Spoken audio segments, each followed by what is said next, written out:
Hey guys, Aromatics here, back for part 2 of my video review of the Kentucky Fired Swamp Rat cigar.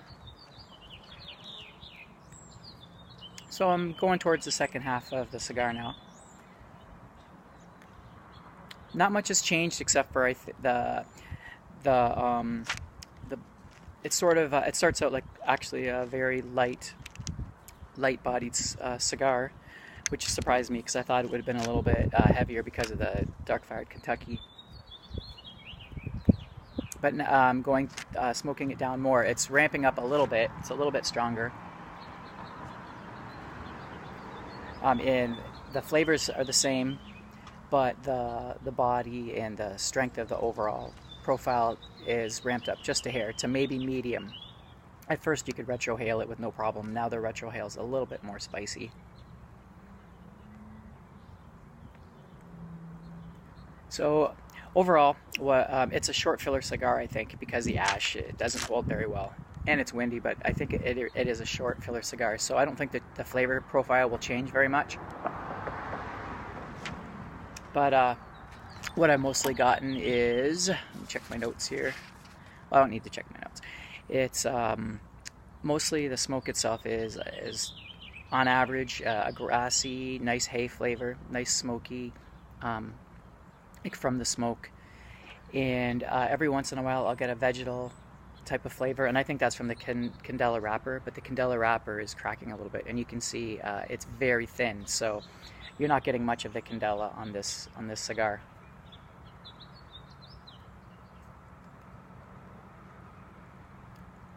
But it's enough to give it a little bit of that vegetal type of profile. Yeah, it's not burning the best, but I'm not super picky when it comes to yet. Anyway, once my palate gets a little bit better for cigars, I'll probably get more picky. You'll want it to smoke a little more even, so you get even profile from the binder and the filler and the wrapper, of course. Not really getting, at least I can't detect much of the dark fired. I really had this expectation going in that there would be like this barbecue, a sweet barbecue type flavor that I normally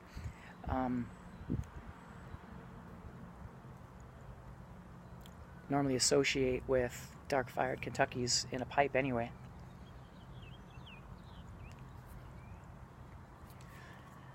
And I'm pairing it up with a elegant Monster drink in a glass, a white Monster with an ice cube.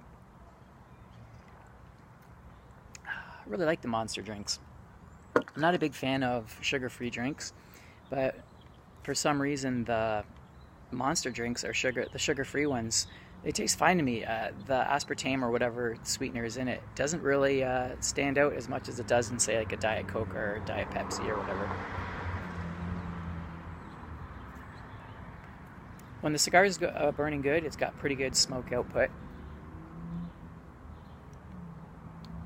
The draw, sometimes it's a little on the tight side, and then it loosens up, and then sometimes it gets tight, a little tighter. It's never too tight, but it's always on the tighter side. So anyway, in the first video, I was talking about violence, and I'm going to segue from that into my next chit-chat segment here. And it's going to be more about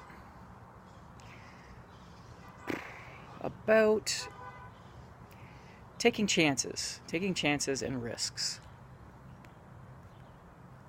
and particularly with your body. Now I kind of see a pattern. I always have these little philosophies that I come up with, or what do you call it? Theories. And one of my theories is, if you're meant to do something, if you have a drive inside to do something, even if it's risky or other people tell you it's risky, I believe that you should do it, but stay within your own risk boundaries, like your own skill profile. Like, for an example, I used to ride dirt bikes, and I still ride motorcycle. And you hear people say, "Oh, that's dangerous, you could get hurt," which is true. is a higher risk out there. You're not as protected as you are in a car, and you have to balance and things like that. But I find, here's a good example that I noticed, is I was watching extreme sports one time, and they had the skateboarders, and they're doing the half pipe. And this one kid did the half pipe, and he went up, like, he must have been like 50 feet, 60 feet, I don't know, in the air. He was way up there, and he lost his balance, and he came falling down. And when he, like, you could see in the air, it was so funny. He knew that after he lost his balance, his brain was still going, and you could tell he thought, turn, like, stop, drop, and roll, right? So when he twisted himself in the air, kind of like a cat, and when he landed flat, like he landed as good as you could in that circumstance. But when he landed on his back, he landed so hard it popped his running shoes off, and his running shoes went flying in the air.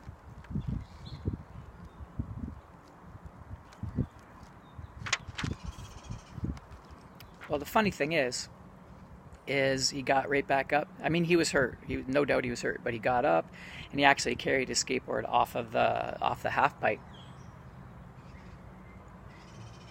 Well, I checked in on what happened to him later on, and I guess he had a ruptured spleen and some other stuff, but he basically just went out of the hospital, and a couple weeks later, or a week later or something, I don't know if he did, but he wanted to get right back on his skateboard again.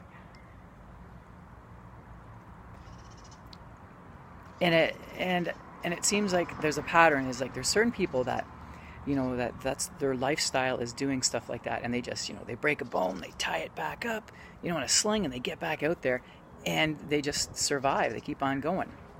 But then you have certain other people that are afraid of everything. They don't want to take any risks, and they end up, and that same and that person will take one little misstep off of a 2-foot stair, fall down, injure themselves, and they're crippled for life. So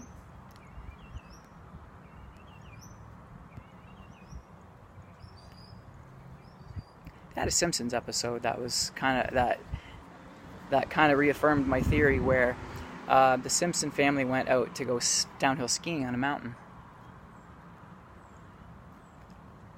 And they were all looking forward to having some fun and stuff. But Marge, the wife, Homer's wife, she was like, I'm not going downhill. That's too much. You could get hurt.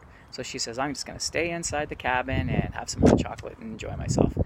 Well, Homer, goes up the hill. He goes sliding, skiing down the hill, and he ends up like, what does he do? Oh, his legs end up going like he does the splits, and he's like, this is the worst pain ever.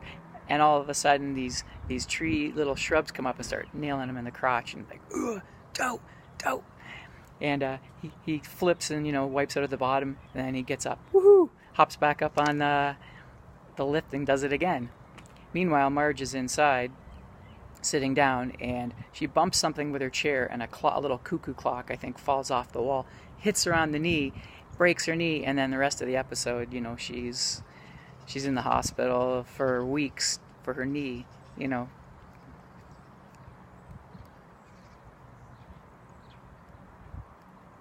just never know, like, you have to measure risk worth, and reward. If you're just afraid of not to, of every risk, you wouldn't leave your house. And even staying in your own house and not doing anything has its own risks.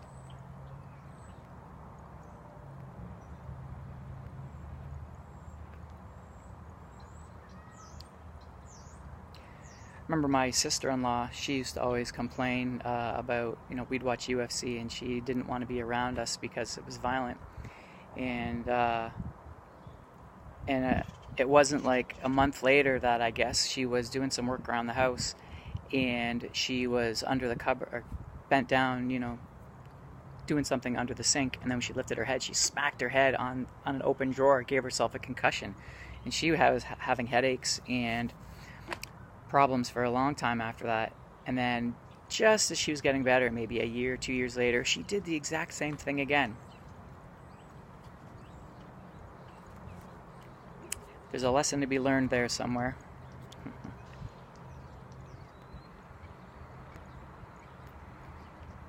This cigar is not burning even at all.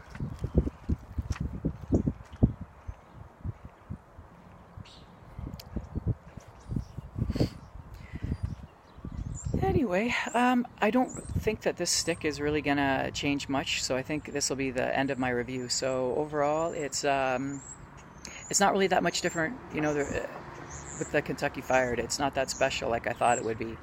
So it's an okay cigar. It's not as sweet as I would like it to be. I like the hay and the grass profile part of it, and the little bit of complexity with the Candela wrapper, but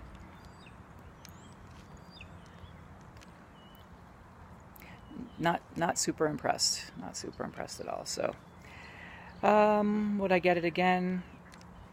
You know what?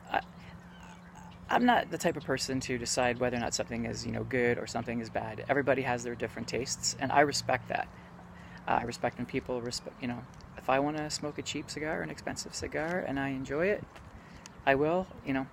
I just like to give you guys a review and let you know what I'm tasting, and then you can decide whether or not that sounds like it's something that you would enjoy. It's like most reviews. A lot of people, they find a reviewer that has similar tastes than them, and they respect, or they base some of their purchases off of what that reviewer, you know, they identify themselves with that reviewer. So if you identify with what I've reviewed so far, then you can take that and decide whether or not it sounds like something you would like. So that's all I'm going to do. I'm not really going to say whether or not I like it or don't like it. I'll just give you my taste profile on it, and you can decide. So anyway, I'm going to continue finishing off this cigar and enjoying this nice day, and I hope you guys are all having a great day and making the best of whatever situation you're in at the moment. And so you guys have a great day and enjoy yourselves. Hope to see you soon with some more reviews and some more of my crazy theories, rants, and whatever. Talk to you guys later. Aromatics, signing out.